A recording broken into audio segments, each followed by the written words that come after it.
Magluto tayo ng nilagang karne para sa mga magtatanim ng palay. Ayan, hindi pa siya kumukulo.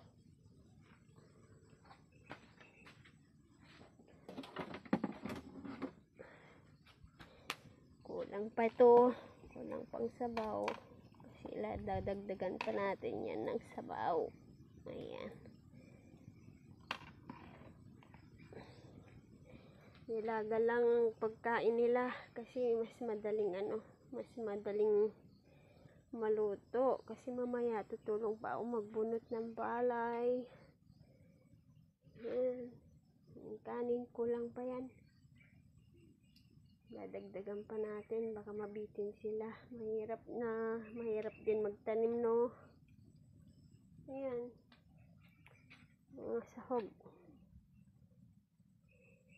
saging, gabi, sitaw, pechay.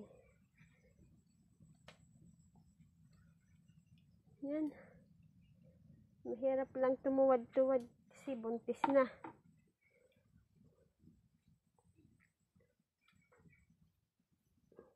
Yeah.